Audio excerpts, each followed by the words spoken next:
অস্ত্র ছেড়ে মূল স্রোতে ফিরলেও জমি প্রতারণার শিকার। শাসক দলের মদতে কোটি টাকার জমি প্রতারণার অভিযোগ প্রাক্তন কেএলও সদস্যের। আর এই ঘটনায় মালদার রাজনীতি উত্তাল। সমাজের মূল স্রোতে ফিরতে বাধা পেয়ে ফের আবারও পুরনো পথে যাওয়ার হুঁশিয়ারি প্রাক্তন কেএলও সদস্যের। মুখ্যমন্ত্রীর ডাকে সাড়া দিয়ে অস্ত্র ছেড়ে সমাজের মূল স্রোতে ফিরেছিলেন মালদহের গাজলের প্রাক্তন কেএলও সদস্য সতীশ রাজবংশী। কিন্তু সামাজিক পথে স্বনির্ভর হওয়ার স্বপ্নে এখন বড় বাধা হয়ে দাঁড়িয়েছে জমি নিয়ে প্রতারণা। সতীশ বাবুর অভিযোগ, গাজলের দুই প্রভাবশালী ব্যবসায়ী তারা 1,40,00,000 টাকা আত্মসাৎ করে 2.5 বিঘে জমি রেজিস্ট্রি না দিয়ে তাকে নানাভাবে হুমকি দিচ্ছে। আর এই ঘটনার নেপথ্যে শাসক দল তৃণমূল কংগ্রেসের একাংশের মদত রয়েছে বলে তার দাবি।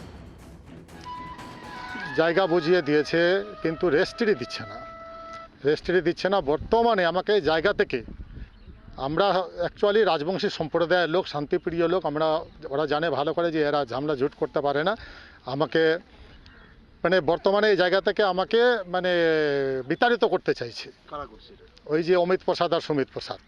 ওরা কি কোনো শাসক দল? ওরা শুনছি যে বর্তমান যে শাসক দল আছে সেগুলো ছত্রছায়ায় ওরা আছে, এবং বর্তমানে যে পুলিশ প্রশাসন আছে তাদেরকে হাত করে এটা করছে। আমাকে বর্তমানে জমিতে ভিড়তে দিচ্ছে না, এরকম হুমকি দিচ্ছে, নানা রকম হুমকি দিচ্ছে।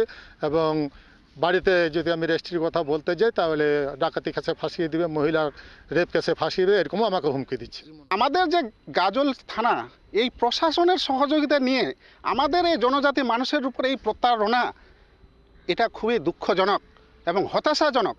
বারবার মুখ্যমন্ত্রী বলেছে রাজবংশী সম্প্রদায়ের জমি বা এই আদিবাসী সম্প্রদায়ের জমি নিয়ে প্রতারণা করা যাবে না, কিন্তু আজকে আমাদের এই নিজের বাসভূমিতে এই প্রতারণাগুলো ঘটে যাচ্ছে। আমরা এটা চরমভাবে ধিক্কার জানাই। যদিও অভিযুক্ত ব্যবসায়ী অমিত প্রসাদ এই অভিযোগ সম্পূর্ণ অস্বীকার করে একে মিথ্যে বলে দাবি করেছেন। এই ঘটনাকে কেন্দ্র করে শুরু হয়েছে রাজনৈতিক চাপানুতর। তৃণমূলের কাজই হলো অসহায় মানুষের জমি দখল করা। শাসক দলকে নিশানা উত্তর মালদার বিজেপি সাংগঠনিক সাধারণ সম্পাদক অভিষেক সিংহানিয়ার। তৃণমূল হচ্ছে সমাজ বিরোধী, তারা রাজবংশী বিরোধী, তারা মতুয়া বিরোধী, তারা শুধু নাটক করে, তারা রাজবংশীদের সঙ্গে আছে। এই কেএলও ভাই যার জমিটা দখল করেছে, এটা তো কাজ হচ্ছে তৃণমূলের। তারা তো গরিব মানুষের জমি দখল করবে, বাড়ি দখল করবে, এদের ওদের কাজ। এরা হচ্ছে সমাজ বিরোধী, এদেরকে প্রত্যাখ্যান করতে হবে। প্রমোটারের রাজ এখানে চলে না।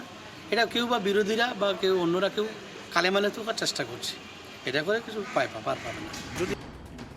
সতীশ রাজবংশী এই লড়াই এখন মালদহের রাজনীতিতে বড় চর্চার বিষয়।